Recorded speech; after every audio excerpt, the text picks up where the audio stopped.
Sa hirap ng mundo, kay daling sumuko. Hayaan mo sila, ika'y kakaiba. May puwang na nakalaan sa'yo. Balang araw ay makikita mo na tahanan at pagmamahal na sa'yo talaga. Huwag kang magbabago. Harapin ang mundo. Narinig ko yung sinabi mo eh, na may sasabihin sa'yo ang anak ko. Ma'am, nagpakita po kasi si Sir Albert sa panaginip ko. Sinabi niya po na kilala niya po totoo akong tatay. Kapag ako naging polis at hindi pa nahuhuli yung pumatay sa tatay mo, ako mismo ang huli sa kanya. Tay, salamat po. Magkikita po tayo next. Ano? Gusto mo kalimutan tatay mo ito? Tapon mo yan! Tapon mo lahat ang sabi ng tatay mo! Mabigat ang pinagdadaanan niya ngayon. Konting tiis na lang, ha? Malalagpasan naman niya yan, eh. Eh naman po ginagawa namin, Sir Mayor. Alam naman po namin na hindi pa rin niya matanggap na wala na si tatay. Ako din naman po eh. Hindi ko pa rin matanggap na wala na si tatay. Pero hindi po ako pwede magpakahina. Kasi sa akin po kumukuha ng lakas ng pamilya ko eh. Tama ka, Rambo. Kailangan mong maging malakas para sa kanila. Pero huwag ka mag-alala. Hindi kita pababayaan, nandito ako sa tabi mo. Nanalangin nga po ako na sana lahat ng mga mahal ko sa buhay hindi masaktan. Isa po kayo doon, Sir Mayor. Hindi mangyayari sa akin yun. Mahaba pa pagsasamahan natin, di ba? Marami pa tayong gagawin dito sa Bayan ng Corazon. Gagawin pa nating maunlad, mapayapa.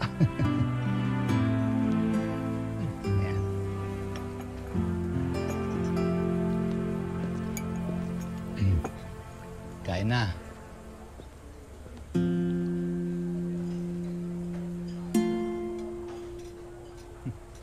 Gandang cup yan, ah. Parang ngayon ko lang yata nakita yan. Bigay po yan sa akin ni Sir Albert. Alam mo, mabait yun. Gusto ko yun. Buti na lang hindi nagmana kay Esmeralda, no? Wala yung dragona. Dragona. Bak. Dragon. Magandang umaga po, Mayor. Oh, magandang umaga naman. Anong kailangan niyo? Pwede po ba kayo sumama sa amin sa presinto? Teka. Meron ba kayong warrant of arrest? Hindi naman namin siya arrestuhin. May gusto lang kami malaman sa kanya. So kay Julio, wala naman akong tinatago. Tama ako sa kanila. Mayor, sasama po ako sa inyo. Huwag na, Rambo. Dito ka na lang. Kaya ko na to. Okay na kayo.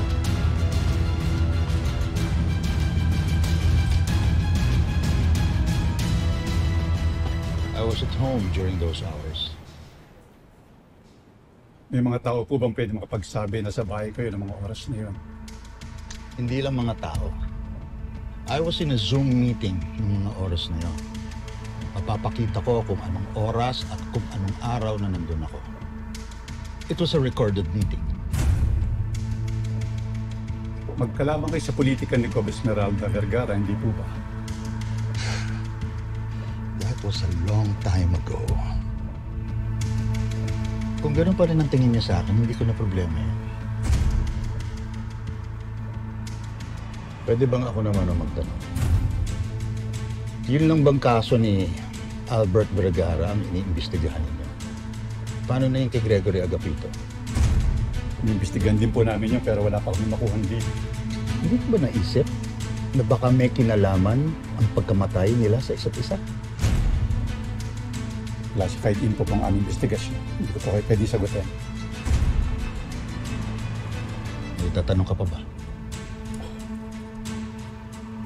Wala na po. Wala na. Maraming salamat sa pagpunta niyo rito sa aming presinto para sa aming investigasyon. Oo. Para ipaalam mo kay Esmeralda na wala kayong mapapala sa akin. Wala kayong ebidensya. Naniniwala ako na kabutihan at katarungan ang tinanim ko sa bayan ito. At hindi ang isang Esmeralda ang sisira sa reputasyon ko na matagal ko nang iningatan.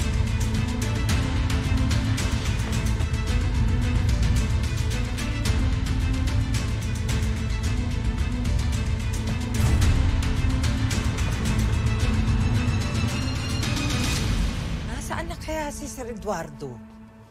Ano, nakulong na kaya? Kasi, parang nabanggit ni Rambo, pinaiimbita yata ng mga pulis sa presinto. Nay, naisip ko lang, kung makukulong yung matandang Eduardo na yan, tingin mo ba bibigay niya sa akin yung mga negosyo niya? O itong mga kayamanan niya, yung mga ari-arian niya, tingin mo ba ipapamana niya sa akin? Alam mo, sana nga makulong na siya. Sir! Naku, sir! Buti dumating na kayo. Alon na kami. Robles po. Lo, kumusta? Hindi naman kayo sinaktan ng mga pulis? Nakwento na ni Rambo lahat ng nangyari eh. No. I'm perfectly fine. Rambo!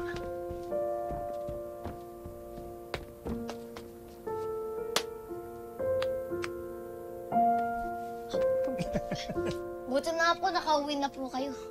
Oo naman. Dahil wala silang makukuha sa akin. Dahil hindi ako ang pumatay sa anak ni Esmeralda. Hindi nila ako pwedeng idemanda. Wala silang ebidensya. Tama po kayo, Sir Mayor. Hindi lahat ng mayok sa buhay mawawala. Hindi naman ako mawawala, no? Andito ako para sa inyong dalawa ng apo ko, si Oliver. Basta huwag niyo lang akong iiwan dalawa, ha? Hindi mangyayari yun, Sir Mayor. Malaki ang utang na loob ng pamilya ko sa inyo. Solid ang pagsasama natin. Solid tayo. Sabi nga nila, Lo, blood is thicker than water. Kaya ako, Lo, habang buhay, nandito lang ako sa tabi mo.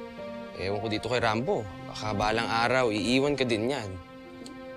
Ay, nako. Basta mula ngayon, kayong dalawa ang magiging tagapagtanggol ko. Siguro naman po, mananahimik na yan si Gob. I seriously doubt that, Rambo. Kilala ko si Esmeralda. Hindi siya titigil hanggat hindi niya nakukuha ang gusto niya. She's worse than a teenage spoiled brat.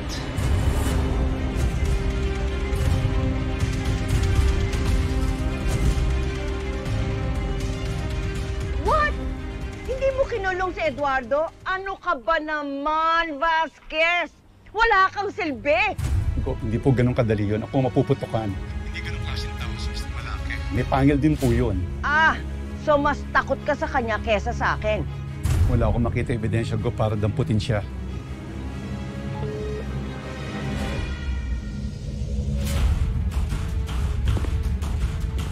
At kasi dadali mo pa sa legal probe.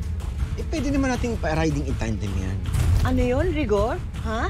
So lahat ng kaaway ko, ganun ang gagawin ko? Bakit hindi? Not with Eduardo. Easy way out sa kanya pag pinapatay ko siya. Ang gusto ko sa kanya, yung magdudusa muna siya. Yung to-torturing muna siya. Kaya boss, basta kung sakali magbagong isip mo, nandito na ako. Hindi kita titigilan, Eduardo.